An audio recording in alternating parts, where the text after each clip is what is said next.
Hello, people of the internet. Good morning, good afternoon, good evening. I don't know what day it is of the week it is anymore, but that is a-okay. I am on spring break. I have a little bit of time to sit down and check out some music that I've been meaning to check out. We're very late to this. We're very late to this. We are like 5-6 weeks late. But that's a-okay. We're back with new ZEROBASEONE music. Last time around with Cinema Paradise and Good So Bad was a blast. Good So Bad quickly became my favorite ZB1 title that they had ever dropped. Up until that point, Cinema Paradise as an album was insane. Kill the Romeo was a blast. Everyone remembers Road Movie. I certainly remember Road Movie. And honestly, thanks to Superstar Wake 1, I've been keeping up to date with ZEROBASEONE to an extent. Apart from this album, so ZEROBASEONE had an album drop called, well, the next in line of the Paradise series. So we had Blue Paradise, the mini album drop. We had a pre-release called Doctor Doctor, which dropped eons ago at this point, which I only know bits and pieces of. We're going to check out the title track titled Blue. We'll check out Doctor Doctor and the rest of the B-sides when we do the album listen later today. But essentially for me, this is going to be my way of really tapping back in with ZEROBASEONE, especially considering back during Good So Bad and Cinema Paradise was like the final hurdle in terms of me trying to learn who the members were. And I think at that point, I was struggling to differentiate between Yujin and Hanbin. Now that it's been a significant amount of time since Cinema Paradise and I've consumed a lot more ZB1 content, especially with Hanbin, because my god is he everywhere. I feel like I've got them locked down now, so I can stop worrying too much about the members and really lock into the music. So let's do just that. Whoop. Now, Blue. I have heard clips. But really the last piece of ZB1 content, like musical content, that I really obsessed over was Hanbin and Hao doing Naughty on the Sketchbook show, as well as doing what was the Le Sserafim song that they did the challenge for with Cheon and Sakura, where Hanbin and Hao just kind of popped off. You know the one I'm talking about. Also, Hao was on the Knowing Brothers spin-off show, Knowing something high school, with Sakura as well. He joined the cast later on and was immediately hilarious. Thank you, Hao. Hao also created my favorite OST of last year with I Wanna Know from Transit Love 3. That song was amazing and was a great time. He also performed with a violin with Lucy the other day. Oh my god, there's so much ZB1 content. But you know what? That's not what we're here for. We're here for Blue. We're here for the Blue Paradise album. So let's go. Wait, crank it up in my ears a little bit. Speaking of Hao, hello, sir.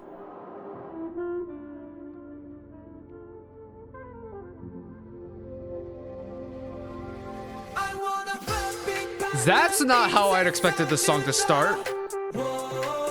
See, this is the vibe I'm kind of familiar with through teasers and stuff.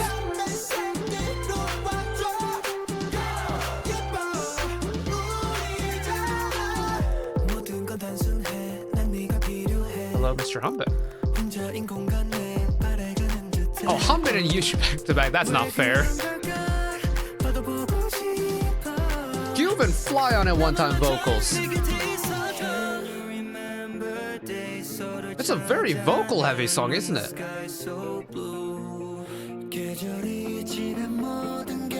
Everyone's on the vocals, okay.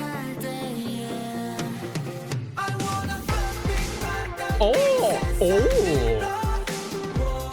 Early summery too?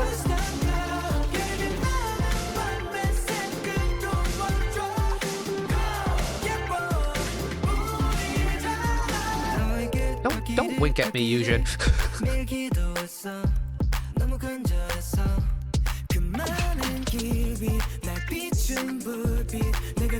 Little reference to the Matrix here, kind of.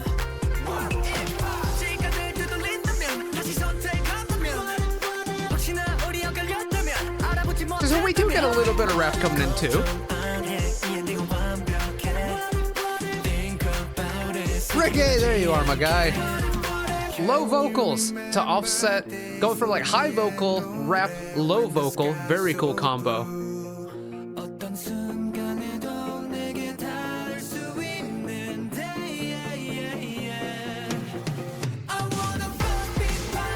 What a good release. Oh, touch the clouds.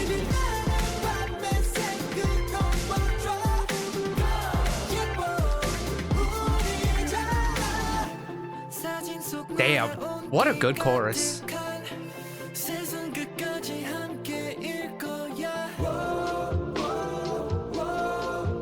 Cool octaves.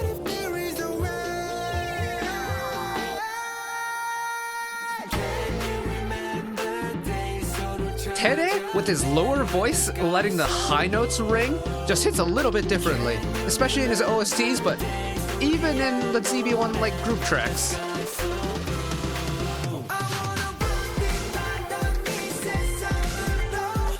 Oh, touch the clouds.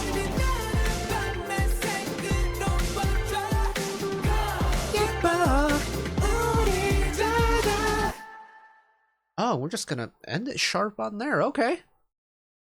Ooh. Oof. It's very good. It's surprisingly summery for the fact that this dropped in, what, February? I mean, am I going to complain about it? No. Honestly, some of my favorite summery songs have released not in the summer. Like, what song comes to my head right now? Aurora by Signature. Rest in peace, Signature. That dropped, I believe, in January of 2023. It was one of my favorite girl group songs from that year. Blue. Even, you know, they've done a summer release. They did, like, Feel the Pop, and they did Sweat. That... What album was that? Feel the Pop and Sweat. Was that Melting Point? I'm pretty sure that was the Melting Point album.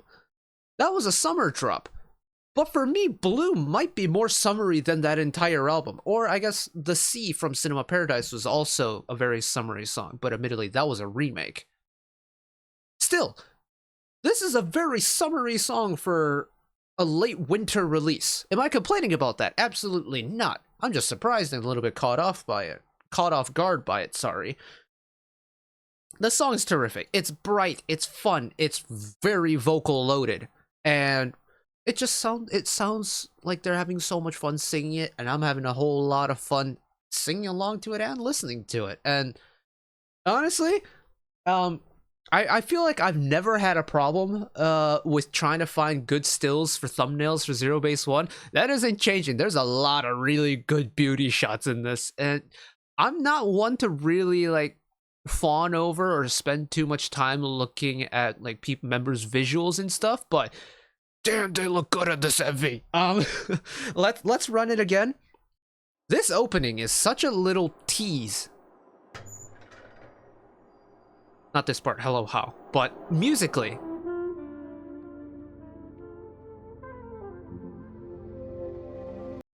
Up until this point, it's like, oh, it's a little bit mysterious, it's a little bit classy, maybe it's a little bit expensive. Like, what is happening here? And then all of a sudden,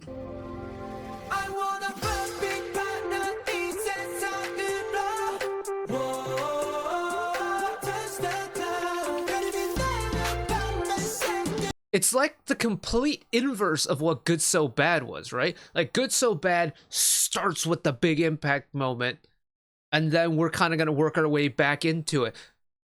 Blue starts very subtle, very slow, and then all of a sudden, boom, we've got the release coming later. And what was it? Was Good So Bad? You had the, when you hear the rhythm, start to make me feel, boom, that's when the song starts. With Blue, you don't get the start right away. The start's a little bit delayed, and I think the way the formula just kind of inverted itself is very cool. It keeps the songs fresh.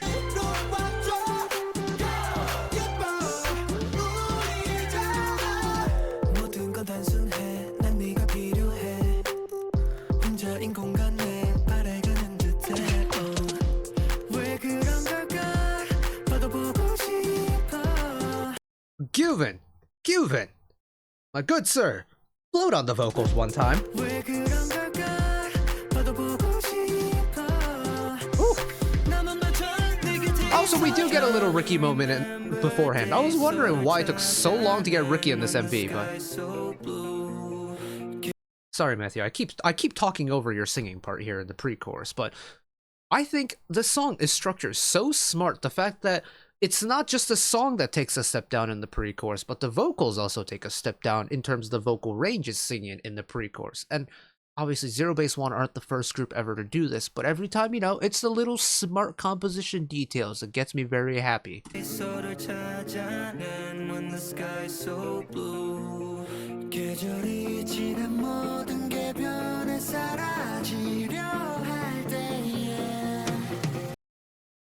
Jiwoon getting involved with the saucy vocals too. Like, this song vocally does a lot of members who maybe won't get a lot of vocal moments to shine a lot of justice.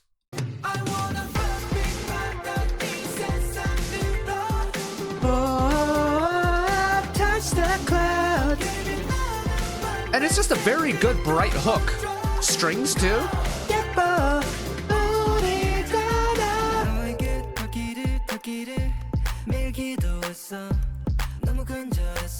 Like that verse 2 is we're going a completely different direction now. Even though the beat's still there, it's really the beat. Vocal top line's also taking a little bit of a different approach. It still feels like part of the same song. Very smart.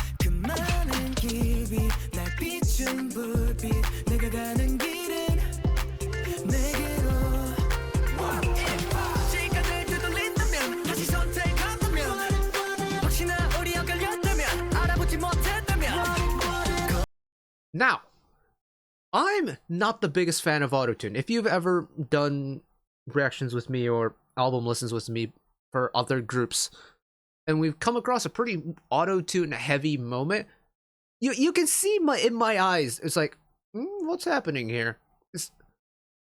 I'm not the biggest fan of autotune, especially if it's done to a group that I know are vocally capable of doing it without it. With Blue, though, like, the MV definitely helps its case here. The fact that we are kind of in this VR real life video game situation. It's like The Matrix, but not as violent in a way, right? And, you know, you connect through VR glasses rather than cybernetically connecting to The Matrix or whatever. It's been a hot minute since I've seen The Matrix, but you get my point. It's not as violent and as aggressive in really every capacity as The Matrix, but the concept is fairly similar. The point is, the MV sets itself up in a kind of a digital age, right? So to have the song also reflect that makes perfect sense.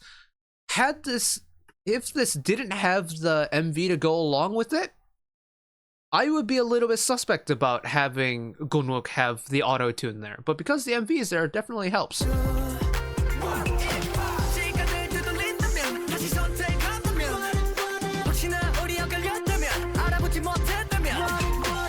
It's so subtle. It's so subtle that it's not overwhelming, but it's just there to be noticeable.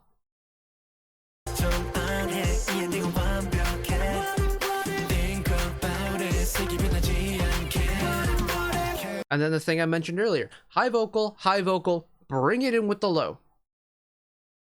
Offset. Because it almost turns into a natural transition to this pre-chorus. Tere flexing the lower timbre of his vocal there.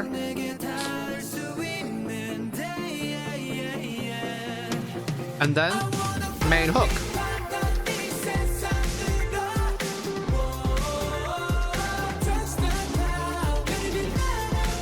The main hook and this, like, suit outfit change gives me...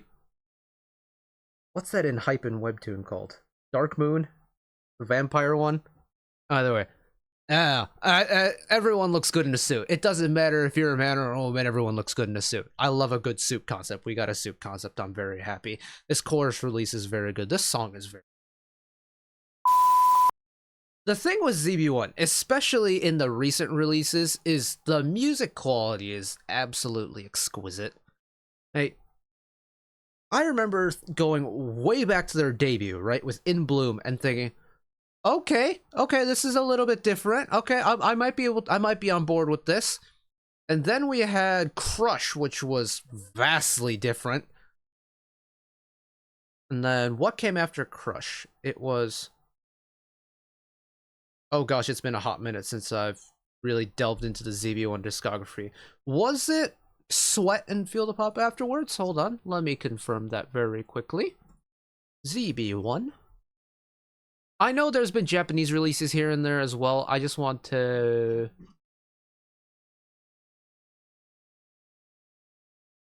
We had In Bloom, and then Crush, Sweat and Feel the Pop, and then Cinema Paradise. Okay.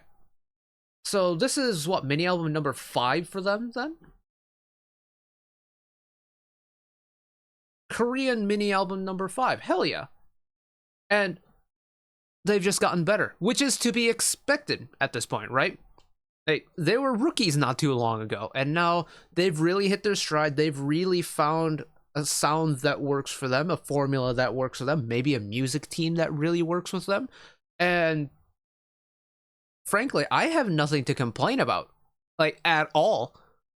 The song's a decent length, it's fun, it's energetic, it keeps me locked into the song. I don't ever feel bored. Even on the quiet moments, I thoroughly enjoy the song.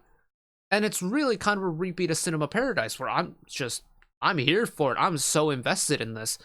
And if this is how good the title track is, how good are the B-sides gonna be? Are we going to get another experience like Road Movie from last time around with Cinema Paradise? I don't know. There's only one way to find out, and that's what I'm gonna do right now. I'm gonna queue up the B-sides as well as Dr. Doctor. And we're going to run through the album in a minute here, so keep your eyes peeled for that if it isn't out already. But in the meantime, thank you all for watching along with me. Hopefully you enjoyed it as much as I did. One last request from me today: let us work together as a community to bring a little bit of extra happiness back into the world, whether it be, you know, checking in with your friends and family, holding the door open for somebody, or even picking up a piece of trash off the street. Just one small act of kindness that may brighten up someone else's day today. And know that wherever you are in the world, should you ever be going through a tough time in your life, for whatever reason it may be, even though I'm just some guy on the internet who waffles about music in his free time, know that I will always be a friend, an ally, and a shoulder to lean on whenever you need me. So take care of yourselves, take care of each other, spread the love, and I'll see you next time. Bye-bye!